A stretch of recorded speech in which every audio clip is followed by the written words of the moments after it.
Este es un mensaje del pastor John MacArthur, traducido y predicado en español para el mundo de habla hispana.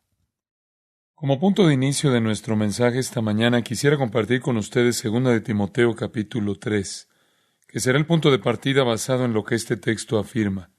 2 de Timoteo 3, 16 y 17 dice: Toda la Escritura es inspirada por Dios y útil para enseñar, para redarguir, para corregir, para instruir en justicia, a fin de que el hombre de Dios sea perfecto, enteramente preparado para toda buena obra. Toda la Escritura está inspirada por Dios.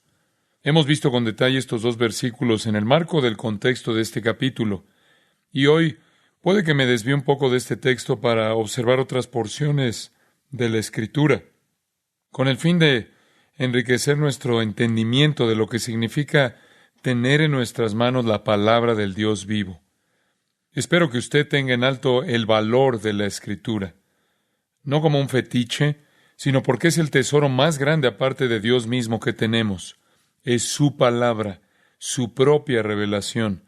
Cuando la gente me pregunta por qué es que yo sistemáticamente enseño libro tras libro, por qué es que presto tanta atención a los detalles, a cada versículo, a cada frase y me detengo en todas las palabras, es porque entiendo que son las palabras que Dios mismo nos revela. Y es necesario que esas palabras sean presentadas, enseñadas y comprendidas por todos nosotros. En Grace Community Church estamos comprometidos con el ministerio bíblico, el método de predicación expositiva, porque creemos que esta es la palabra del Dios vivo.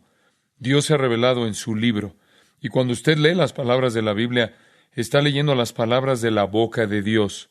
Esa es una tremenda realidad. Eso nos da confianza en todo lo que hacemos. También nos obliga a ser obedientes y sumisos a todo lo que la Escritura enseña. Vamos a hablar un poco acerca de lo que significa que toda la Escritura es inspirada por Dios. ¿Qué es inherente a ese pensamiento? Deseo mostrarle un par de escrituras para enriquecer esto y luego deseo compartir algunas otras cosas que están en mi corazón. Busca en su Biblia Hebreos capítulo 1. Vamos a ver el primer versículo y la primera parte del segundo. Hebreos capítulo 1 empieza así: Dios, habiendo hablado muchas veces y de muchas maneras en otro tiempo a los padres por los profetas, en estos postreros días nos ha hablado por el Hijo. Esa es la afirmación en la que quiero que se enfoquen. No tengo la intención de agotar todas las ramificaciones de esa declaración, pero en su simplicidad es muy clara y muy profunda. Nos está dando la esencia de la revelación. Observe la palabra. Revelación en su sentido simple significa revelar, dar a conocer algo que antes no se conocía, hacer comprensible algo que no se entendía, revelar la verdad nunca antes conocida. Dios se ha revelado a sí mismo. Y aquí hay una declaración con respecto a la revelación. Dios habló hace mucho tiempo y Dios ha hablado en estos últimos días. El escritor de Hebreos está en efecto diciendo que Dios habló en dos ocasiones.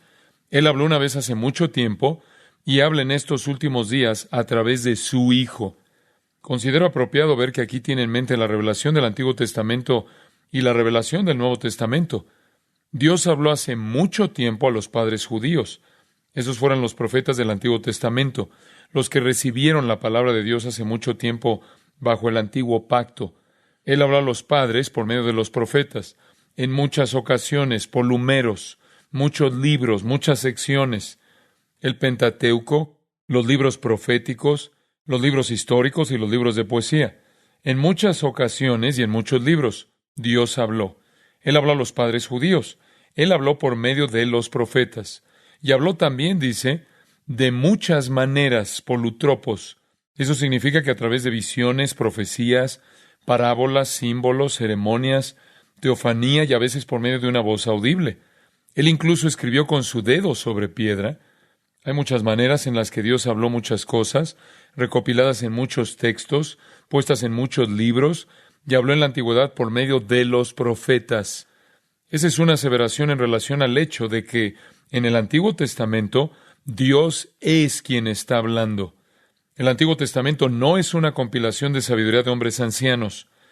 No es una compilación de los mejores pensamientos religiosos. Un conjunto de buenas meditaciones de gente piadosa. El Antiguo Testamento es la palabra de Dios. No es el pensamiento de ningún hombre, ni bueno, ni piadoso, ni mayor. Es la palabra de Dios. Y el escritor de Hebreos dice que Dios habló. Era Dios hablándole a los patriarcas por medio de los profetas. Estos últimos días, desde la llegada de Cristo, Él ha hablado nuevamente, ha hablado a través del Hijo. Los evangelios registran a Dios hablando a través de su Hijo, Mateo, Marcos, Lucas y Juan.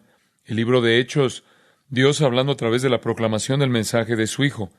Las epístolas, Dios hablando a través del entendimiento profundo del significado de la vida y el ministerio de su Hijo.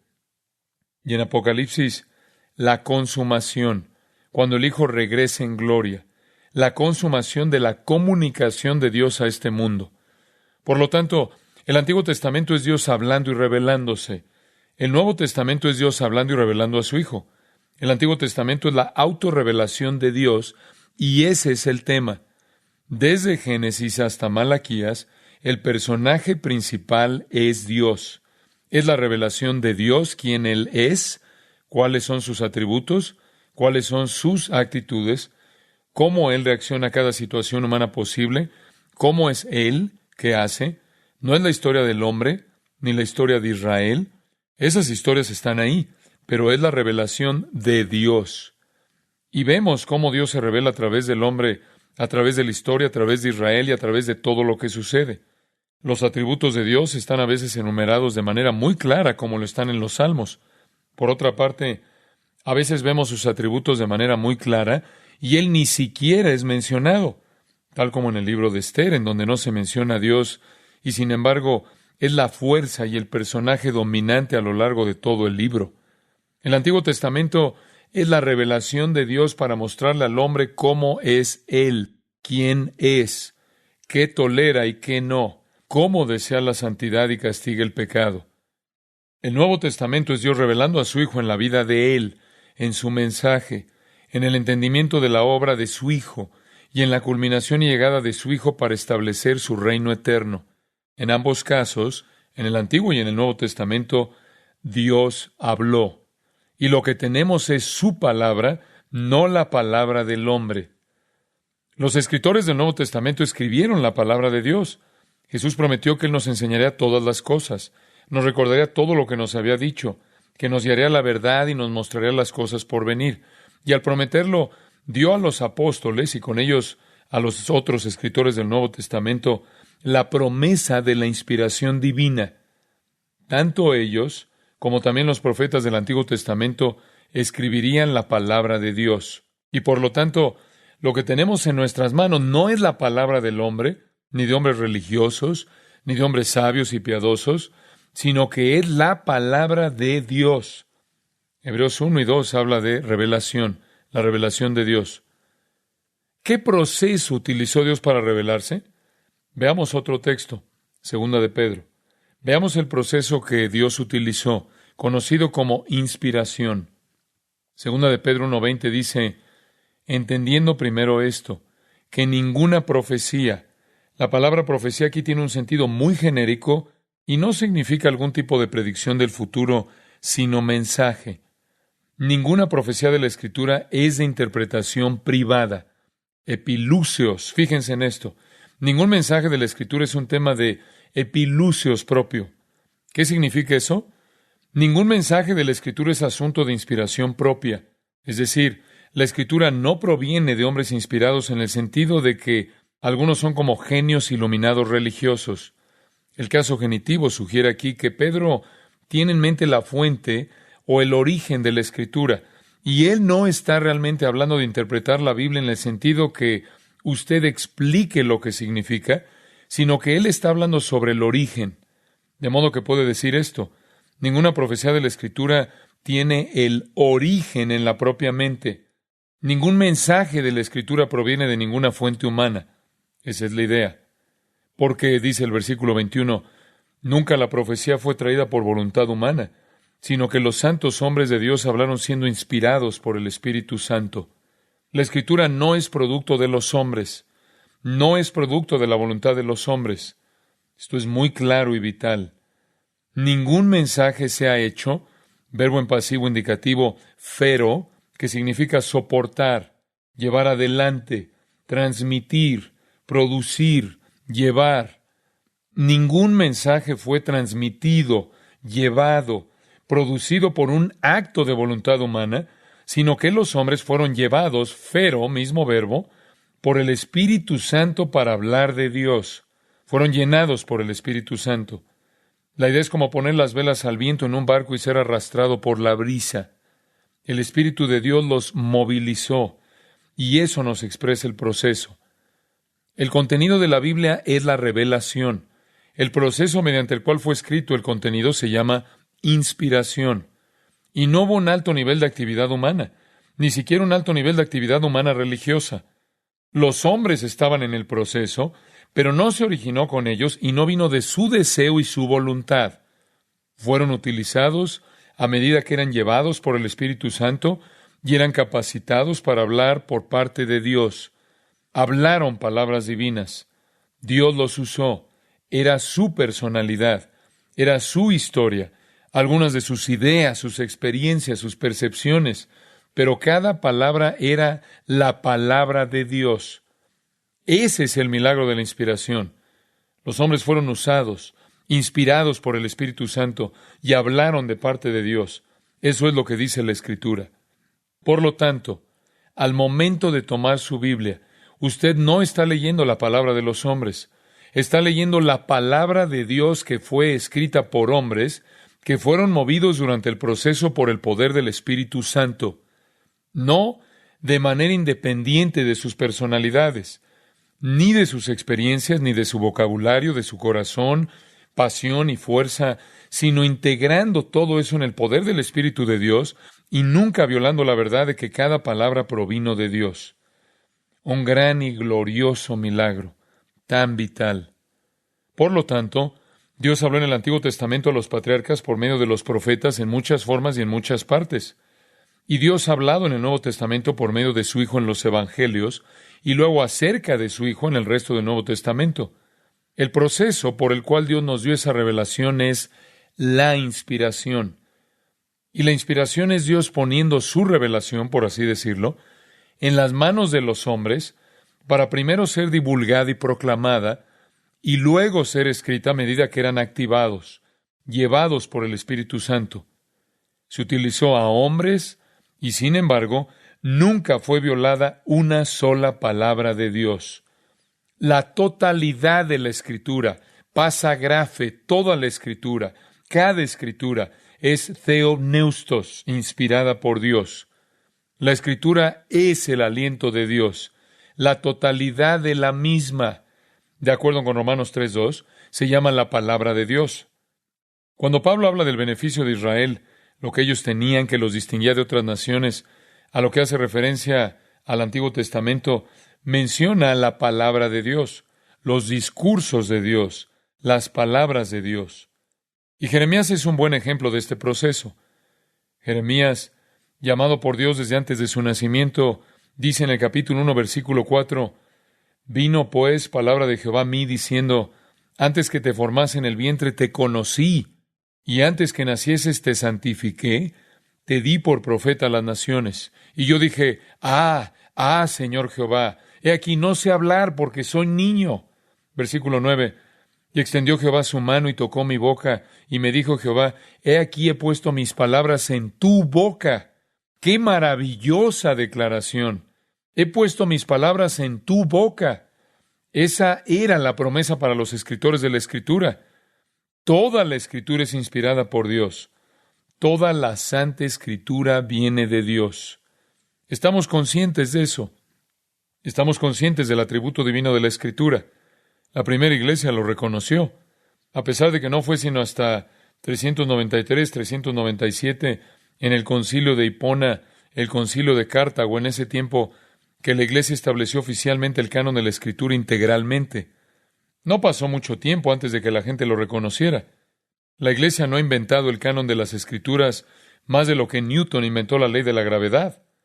Newton descubrió la gravedad que Dios inventó, y la iglesia descubrió, desde los primeros documentos inspirados, que Dios mismo fue quien los escribió.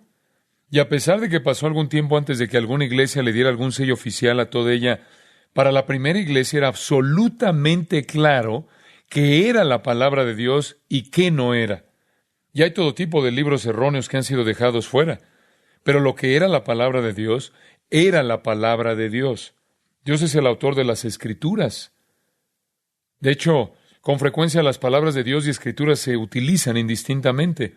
En Gálatas, y la Escritura, previendo que Dios había de justificar por la fe a los gentiles, dio de antemano la buena nueva a Abraham, diciendo, en ti serán benditas todas las naciones. La Escritura dice que en él serán benditas todas las naciones. En Génesis 12 vemos que Dios lo dijo. Dios dijo, la Escritura dijo, es lo mismo. Lo que la Escritura dice, Dios dice.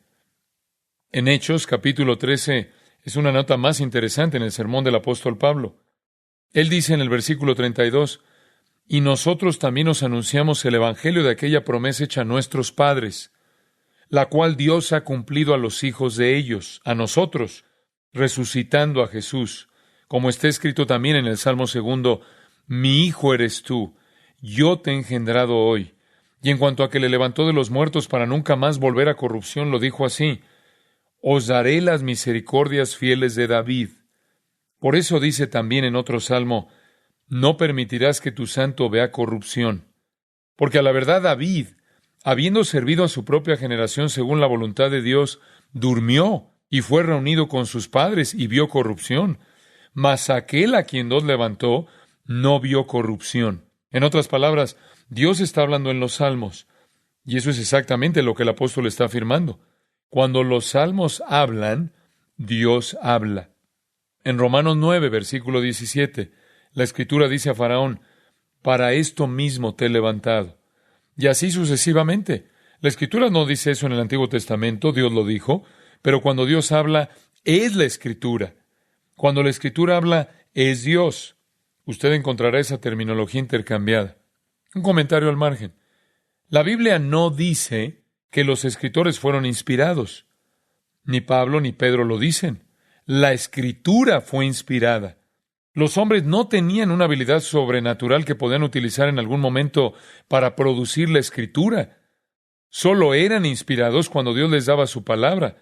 El resto del tiempo hablaban de manera independiente de cualquier inspiración. La Biblia no habla técnicamente de hombres inspirados, sino de palabras inspiradas. Palabras inspiradas por Dios.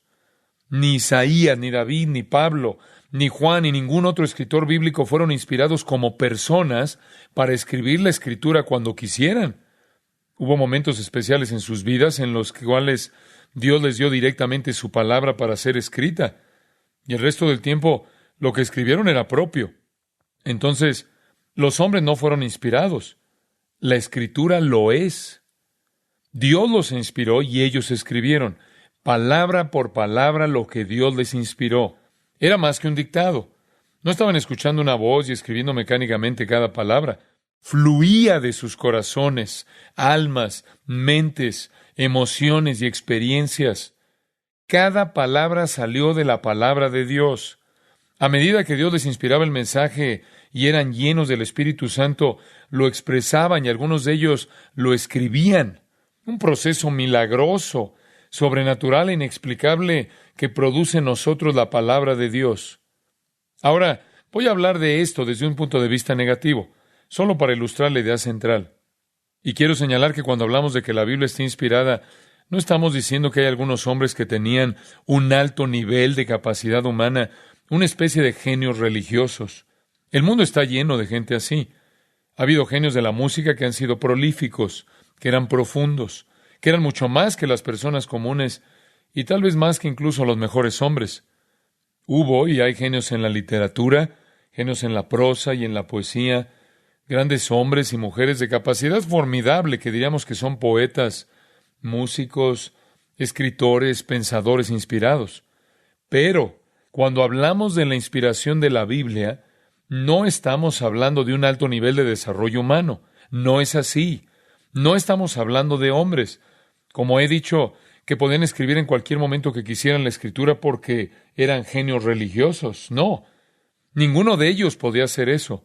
Solo cuando Dios les daba lo que Él quería decir o escribir, podían ellos hacerlo y bajo la obra del Espíritu de Dios. Ellos, por cierto, No han producido otra cosa, otros escritos. ¿Por qué no hay muchas cosas más escritas por Pedro? ¿Por qué no escribieron otros libros? ¿Por qué no siguieron escribiendo más y más si eran tan solo genios humanos de gran nivel? Los mismos escritores de la Biblia afirman que lo que escribieron, Dios escribió, no ellos. Es curioso para mí ver que tenían una especie de aire extraño de seguridad. Dijeron que escribieron por Dios y nunca parecían estar conscientes al respecto. Quiero decir que si usted observa a los escritores de la Biblia, son en su mayor parte hombres analfabetas y comunes, y sin embargo, están sumamente seguros de que escriben la palabra de Dios.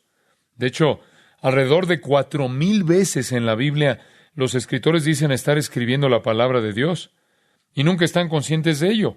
Quiero decir que me imagino que en algún momento dirían, y esta es la palabra de Dios. Sé que parece difícil de creer que yo les estoy diciendo la palabra exacta de Dios, pero esto es realmente cierto. No estoy hablando tonterías. Esto es realmente cierto. Verdaderamente es el Señor. Él me dijo que les dijera esto. No tiene sentido justificarse uno mismo. No tiene sentido defenderse uno mismo. Y aunque la mayoría de ellos no tiene una educación extensa y no estaba en condiciones terrenales de ser un genio literario, escribieron con esta profunda sabiduría sobrenatural profecías del futuro, cosas que sucederían que eran absolutamente precisas. Escribieron sobre la naturaleza y el carácter de Dios. Ellos escribieron de los propósitos divinos de Dios que se desarrollan en el mundo.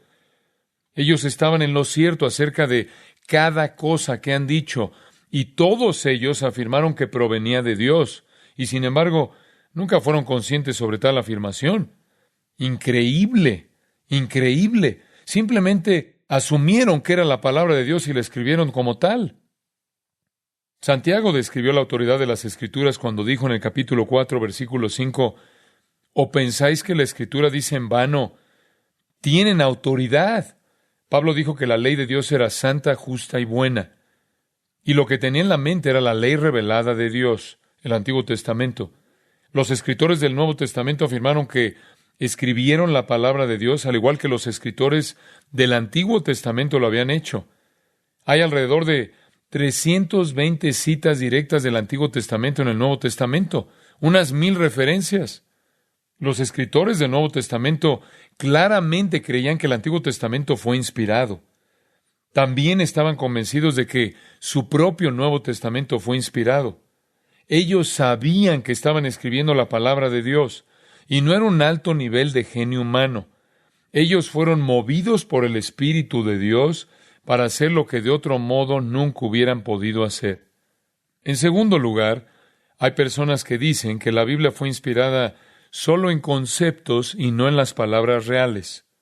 A través de los años, he tratado de lidiar con la gente que piensa que ellos fueron inspirados por Dios con grandes pensamientos religiosos y lo escribieron con sus propias palabras, por lo que en realidad no poseemos las palabras de Dios, que no debemos estancarnos en una palabra, sino tomar los conceptos y continuar con las ideas y cómo fluyen sin preocuparnos por las palabras. Esas son solo detalles, dicen, que se interponen en el camino. Hay personas que dicen que el Espíritu da vida y la letra mata. Me gustaría preguntarle a alguien cómo comunicar una idea sin utilizar palabras. Creo que no comprendo.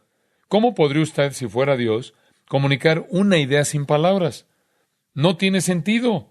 Y cuando Moisés quiso excusarse de hablar por el Señor porque no era elocuente, Dios le dijo que Él estaría con él y le enseñaría qué decir.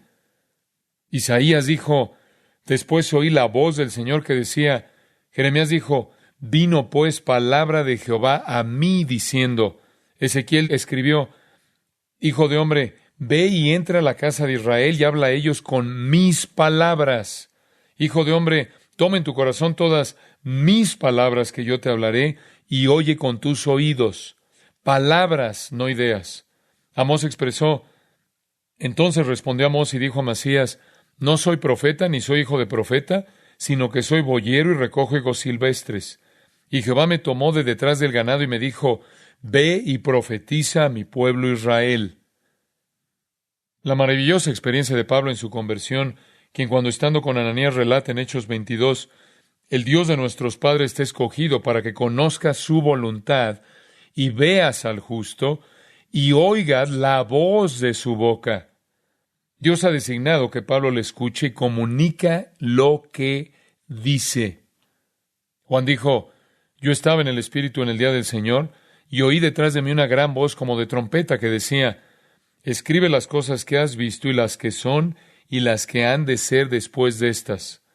Aún Cristo, el Verbo hecho carne, dijo que Él recibió su mensaje de su Padre. Le dijo a Cristo qué decir. No se puede tener ideas sin palabras. Ese tipo de concepto es una tontería.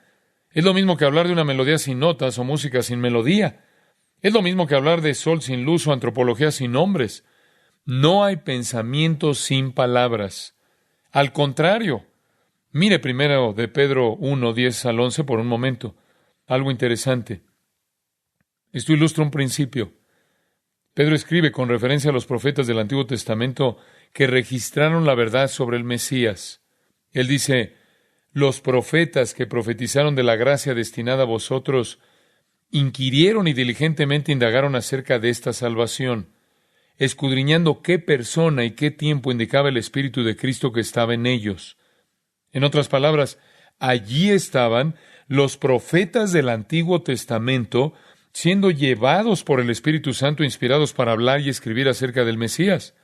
Y a medida que ellos estaban hablando o escribiendo acerca del Mesías, estaban haciendo una cuidadosa búsqueda e investigación para averiguar de lo que estaban hablando.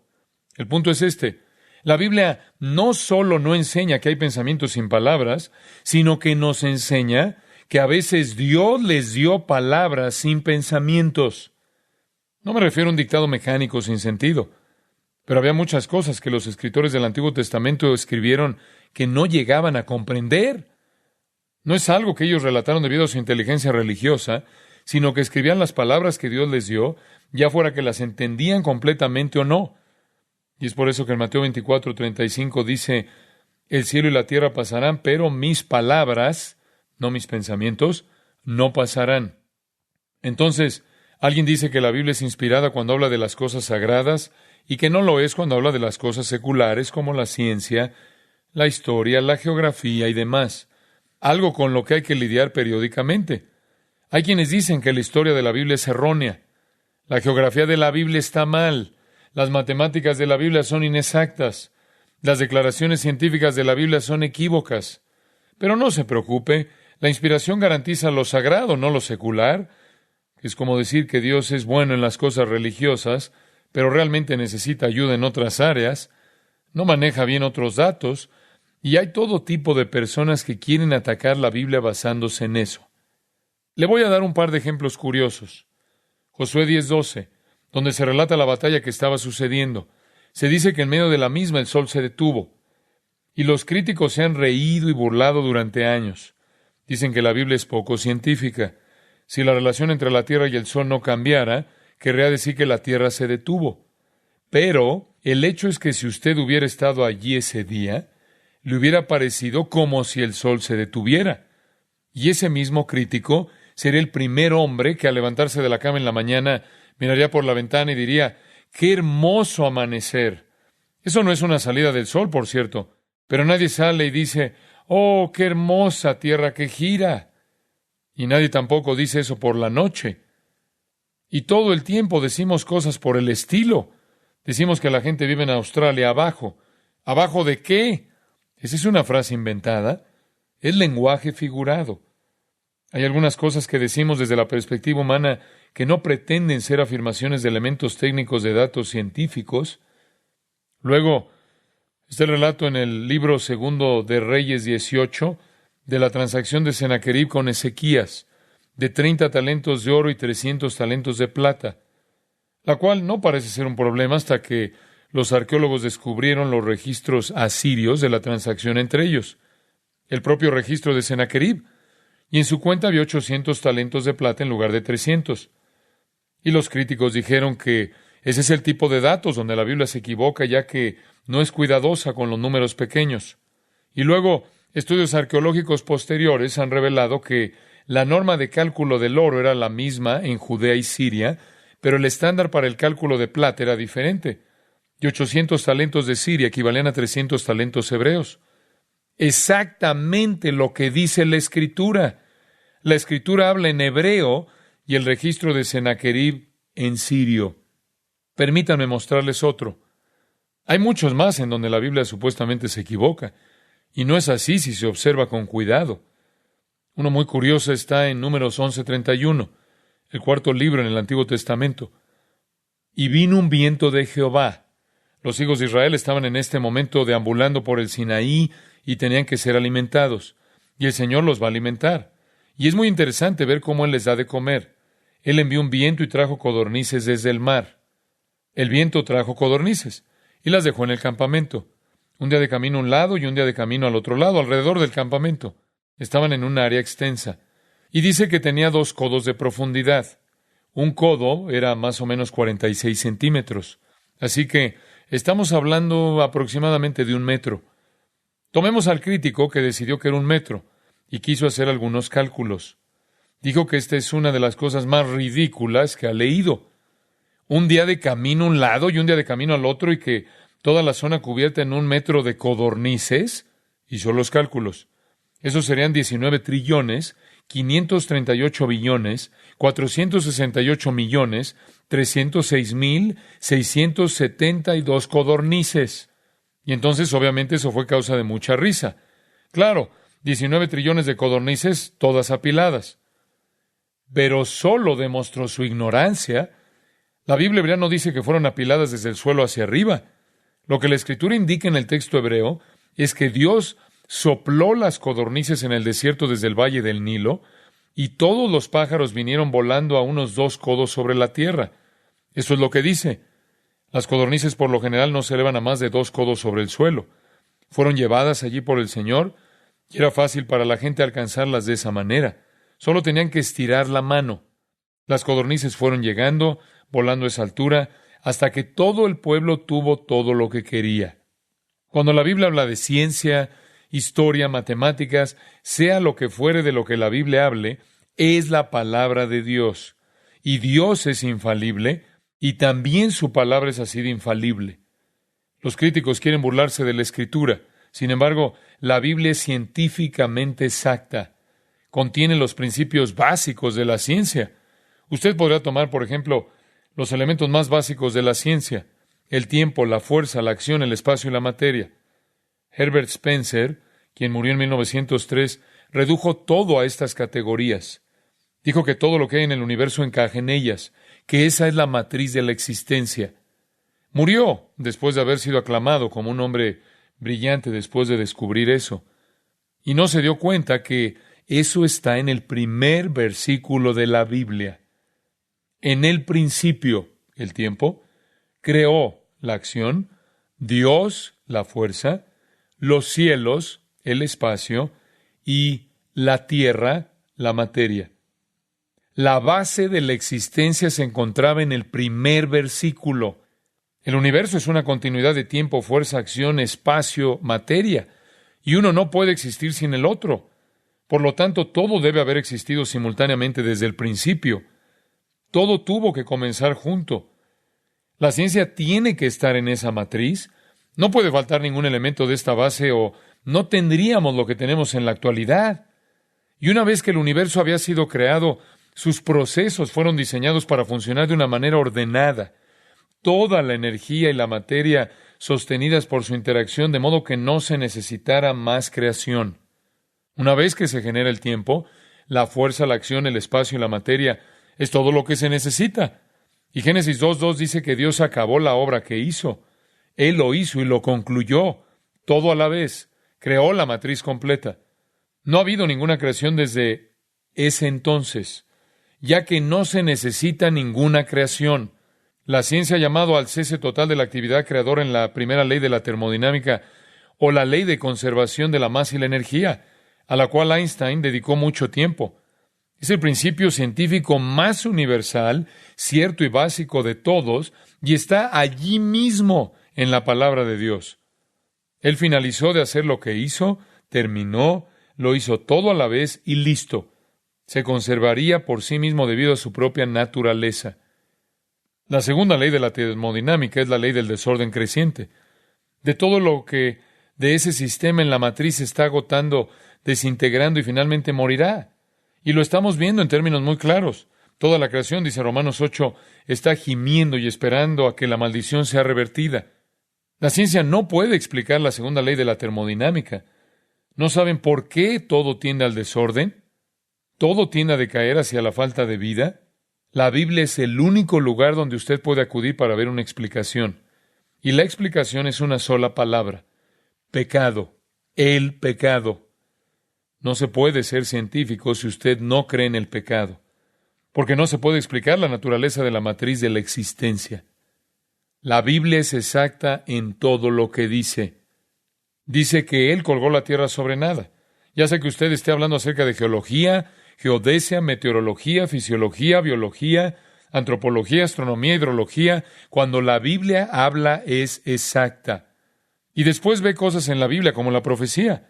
Por ejemplo, Ezequiel 28, una visión superlativa que muestra la exactitud de las Escrituras históricamente. Ezequiel 26 al 28, una profecía de Ezequiel sobre la destrucción de la ciudad de Tiro. Tiro era una fortaleza fenicia, una ciudad bastante importante en la costa de Fenicia, hoy conocida como Palestina.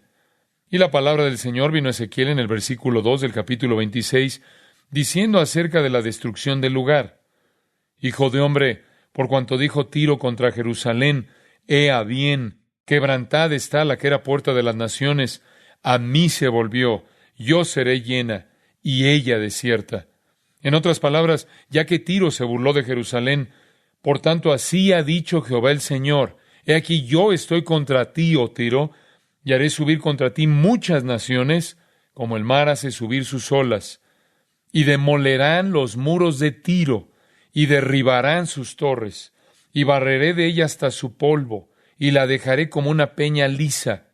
Tendedero de redes será en medio del mar, porque yo he hablado, dice Jehová el Señor, y será saqueada por las naciones. Y sus hijas que están en el campo serán muertas a espada, y sabrán que yo soy Jehová, porque así ha dicho Jehová el Señor. He aquí que del norte traigo yo contra Tiro a Nabucodonosor, rey de Babilonia, rey de reyes, con caballos y carros y jinetes y tropas y mucho pueblo. Matará a espada a tus hijas que están en el campo, y pondrá contra ti torres de sitio, y levantará contra ti baluarte, y escudo afirmará contra ti, y pondrá contra ti arietes contra tus muros, y tus torres destruirá con hachas. Por la multitud de sus caballos te cubrirá el polvo de ellos. Con el estruendo de su caballería de las ruedas y de los carros temblarán tus muros, cuando entre por tus puertas como por portillos de ciudad destruida. Con los cascos de sus caballos hollará todas tus calles. A tu pueblo matará a filo de espada, y tus fuertes columnas caerán a tierra, y robarán tus riquezas, y saquearán tus mercaderías, arruinarán tus muros, y tus casas preciosas destruirán, y pondrán tus piedras y tu madera y tu polvo en medio de las aguas, y haré cesar el estrépito de tus canciones, y no se oirá más el son de tus cítaras, y te pondré como una peña lisa, tendedero de redes serás, y nunca más serás edificada, porque yo Jehová he hablado, dice Jehová el Señor. Así ha dicho Jehová el Señor a Tiro. Bastante detallado. ¿No es una especie de profecía general? Muy específica. Esta es una gran ciudad fenicia. Desde el siglo VII a.C. controlaba Fenicia. Tenía fuertes murallas, de unos 150 metros de altura, de casi 5 metros de espesor. Y estaba floreciendo cuando Josué guió a Israel a Canaán. Hiram el primero era su rey. Él ayudó a David a construir el palacio, y de acuerdo con 1 de Crónicas 22, ayudó a Salomón a construir el templo. 3 años después de que esta profecía fuera dada, Nabucodonosor la cercó durante 13 años. Eran ciudades amuralladas. Todo lo que tenía que hacer era, si no podía entrar en la ciudad, cortar cualquier suministro que viniera a la ciudad y finalmente morirían de hambre. Le tomó 13 años, del 585 al 573. Por último, la ciudad se rindió ya que todos estaban muriendo. Y Nabucodonosor destruyó los muros y las torres, destruyó la ciudad e hizo cada cosa que Ezequiel dijo que haría, y por supuesto que no estaba leyendo Ezequiel cuando lo hizo. Entró en la ciudad, no encontró el botín, pensó que iba a encontrar un botín, pero ellos habían utilizado su flota para sacarlo. Se llevaron toda una isla frente a la costa, a 1,5 kilómetros de distancia, y Por supuesto, en el capítulo 29 de Ezequiel, dijo que no obtendría ningún botín. Exactamente lo que pasó. Cuando llegó allí, se habían llevado todos los objetos de valor a la isla. Nabucodonosor no tenía poderío naval para ir a buscarlo. La isla se convirtió en la nueva ciudad y floreció por 250 años. Solo una parte de la profecía se había cumplido. La parte acerca de Nabucodonosor, de la destrucción de los muros, los asesinatos de la gente. Pero no todo se había terminado. Las ruinas estaban todavía allí, los escombros. Después de 250 años, llegó un joven de 24 años con el nombre de Alejandro Magno. Él tenía 33,000 hombres de infantería, 15,000 de caballería. Acababa de derrotar a los persas y estaba en camino a Egipto. Necesitaba suministros. Vino, pues, a la ciudad de Tiro, ahora en la isla, y envió un mensaje. Quiero darle suministros a todos mis hombres, mis caballos y mi ejército. Y ellos dijeron, usted no tiene una flota y nosotros estamos en una isla, no le vamos a ayudar. Eso no le gustó. Y no era bueno hacer enojar a Alejandro. Él no tenía una flota, por lo que decidió que tenía que conseguir una manera de ir a esa isla. Hizo lo que Ezequiel el profeta dijo que se haría. Dijo que el lugar será como una peña lisa y los escombros serán arrojados al mar. Bueno, ¿qué conquistador en su sano juicio haría eso? ¿Por qué perder el tiempo, una vez que ha conquistado el lugar, recogiendo todo y tirándolo al océano? Toda la piedra y todo el resto de la misma. Pero eso es exactamente lo que tenía que suceder. Así que Alejandro lo hizo. Él tomó todos los escombros y construyó un istmo de más de medio kilómetro de largo y más de 60 metros de ancho hasta llegar a la isla con todos los desechos. La isla se había fortalecido también con poderosas murallas que llegaban hasta el borde del mar. Y a medida que se acercaba, se dio cuenta de que tendría que superar esas paredes. Y con el fin de llevarlo a cabo, construyó enormes máquinas de asedio, de 165 metros de altura, según el registro. Le tomó 7 meses. Él entró y asesinó a 8,000 personas. En un periodo de unos pocos meses ejecutó a 7,000 más. Vendió a más de 30,000 como esclavos y cumplió cada uno de los detalles de la profecía. Y aunque la ciudad de Jerusalén ha sido reconstruida 17 veces, Tiro nunca ha sido reconstruida. Y eso es exactamente lo que Dios dijo, que no se edificaría más. ¿Y sabe a qué se dedican? Si hoy en día se dará cuenta de lo que hacen. Ellos tienden redes de pesca, tal como lo decía. ¿Cuál es la probabilidad de eso? ¿Cuál es la probabilidad de eso? Aproximadamente 1 en 75 millones. Por cierto, una ciudad hermana con el nombre de Sidón también recibió una profecía. Versículo 22 de Ezequiel 28. Así ha dicho Jehová el Señor. He aquí yo estoy contra ti, oh Sidón, y en medio de ti seré glorificado. Y sabrán que yo soy Jehová cuando haga en ella juicios y en ella me santifique.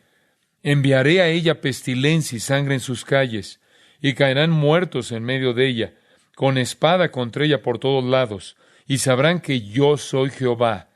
Y nunca más será la casa de Israel espina desgarradora, ni aguijón que le dé dolor, en medio de cuantos la rodean y la menosprecian, y sabrán que yo soy Jehová. Será un caos sangriento. Es el centro del culto a Baal, a unos 36 kilómetros al norte de Tiro. La profecía habló de sangre en las calles, espadas por todas partes, pero ninguna profecía de destrucción final. Eso es lo que pasó. Sangre por todas partes, espadas por todas partes.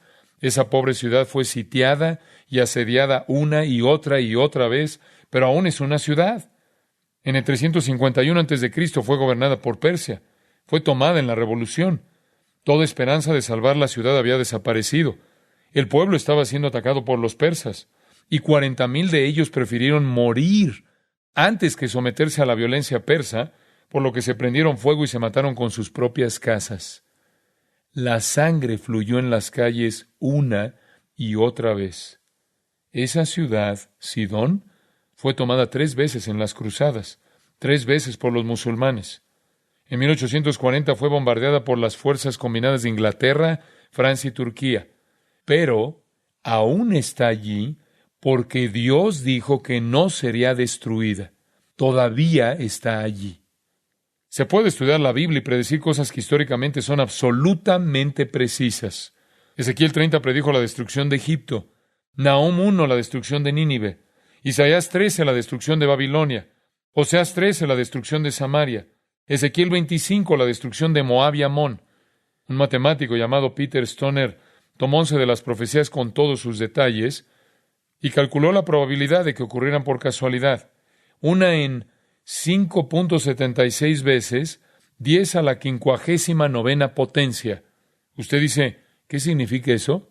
No sé, ni siquiera puedo pensar así. ¿Cómo se calcula eso? ¿Cómo se entiende eso? Bueno, él lo estimó de esta manera. Si todo el universo contuviera 2,000 trillones de galaxias y cada galaxia tuviera 100,000 millones de estrellas, serían todas las estrellas en todas las galaxias 2 veces 10 a la 5ª potencia. Un número increíble. Este tipo de probabilidades simplemente no sucede. Así que cuando vea que la Biblia habla científica, geográfica, históricamente o lo que sea, es precisa. Esta es la palabra de Dios. ¿Y cuál es el beneficio? Volvamos a nuestro texto original y terminaremos allí. Segunda de Timoteo 3. ¿Cuál es el beneficio de esto? Toda la Escritura es inspirada por Dios y útil para enseñar, para redarguir, para corregir, para instruir en justicia, a fin de que el hombre de Dios sea perfecto, enteramente preparado para toda buena obra. ¡Qué cosa tan estupenda! No solo tenemos la palabra de Dios, sino que tenemos la palabra de Dios que nos puede equipar completamente para toda buena obra. Tenemos la palabra que cambia la vida. ¿Y cuál debería ser nuestra respuesta? En primer lugar, creerla.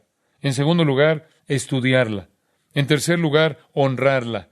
Dios es exaltado por encima de su nombre. Me encanta. ¡Oh, cuánto amo yo tu ley!, dijo David en el Salmo 119:97. Obedézcala. Haga lo que ordena. Luche por ella. Judas 3. Contender ardientemente por la fe. Y predíquela. Segunda de Timoteo 4:2. Predica la palabra. ¿Se da cuenta de que durante su vida es probable que coma 150 cabezas de ganado? Tal vez un poco más. Va a comer por lo menos 3,000 pollos, siendo conservadores, 225 corderos, 26 ovejas, 310 cerdos, solo en forma de tocino y jamón.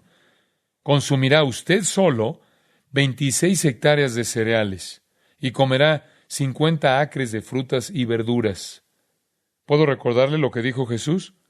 No solo de pan vivirá el hombre, sino de toda palabra que sale de la boca de Dios.